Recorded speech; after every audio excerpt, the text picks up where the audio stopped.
Welcome back to Sports Talk with Jordan. I'm here with Jacob, and we're doing the NL Central standing slash record predictions.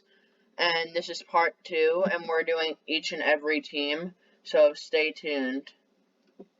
So first up, we've got one of the first place teams, the other of which is the Cubs. But because Brewers comes first alphabetically, I decided to do the Brewers first. What do you think the Brewers are going to be doing this year? Standings. So, I actually think the Brewers are going to finish third in the division.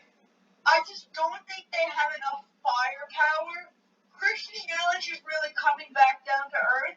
And while they do have a slightly above average team in a crowded National League Central, I don't think they have the skill to make it and be a successful team. So I do not see them making the playoffs.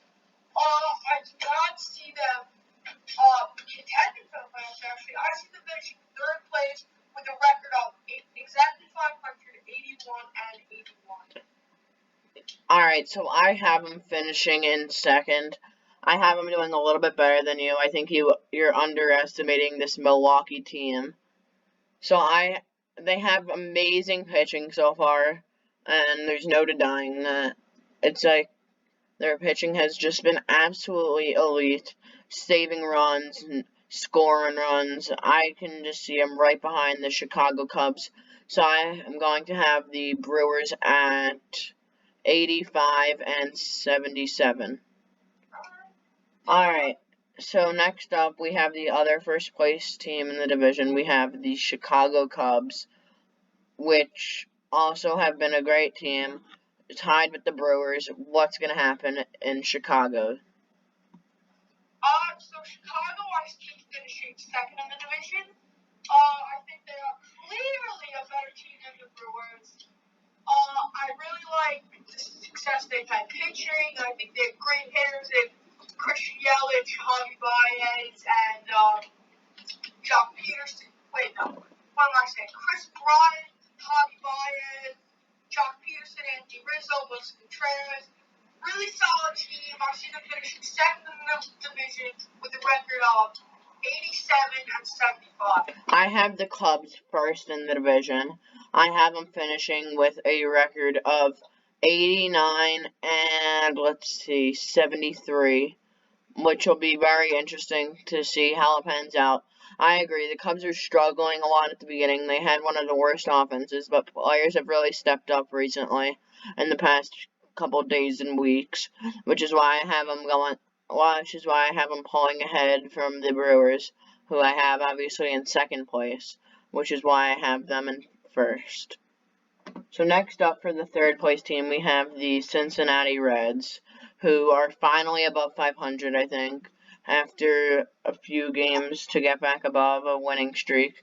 What's going on here in Cincinnati, Jacob? So I really like the Cincinnati team. I think what's going to kill them is a lack of pitching. The hitting for them, phenomenal.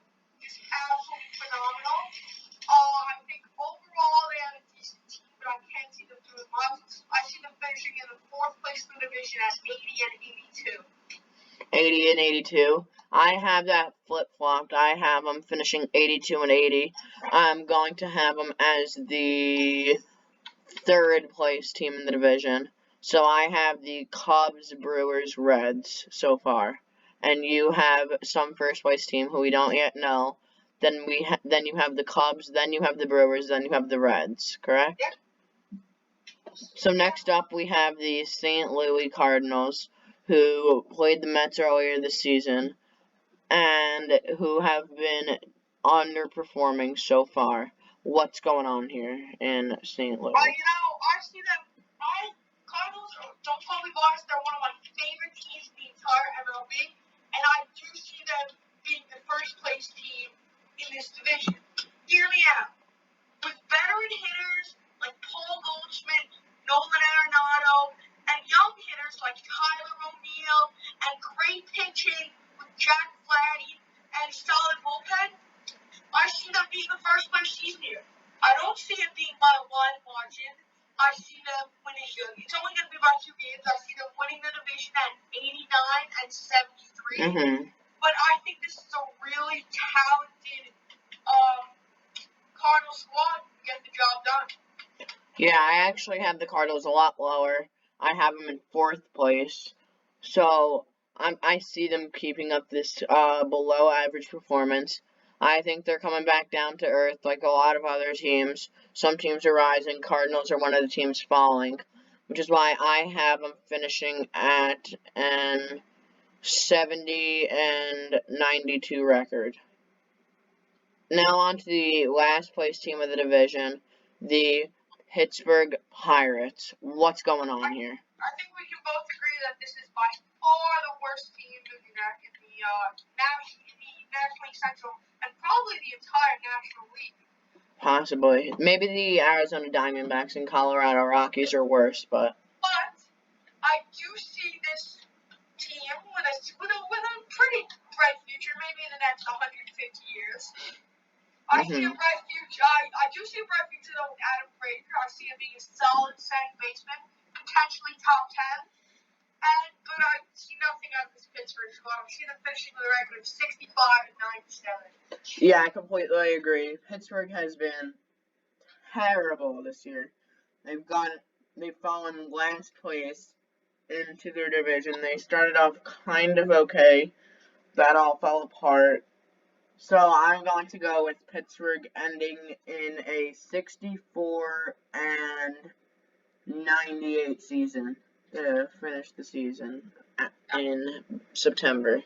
So, which teams out of all these teams do you have making the playoffs? So, of all the teams that we've said so far, and if you haven't watched the video about the National League East, go check that out. Really interesting. Mm-hmm. Of all the teams, of course, I have the Mets and Cardinals, the division winners, and I have the Phillies and the Chicago Cubs filling 2 out of the 3 wild card spots. Alright, so with that being said, we're going to be doing the NL West right after this video, so stay tuned for that, and thanks for watching.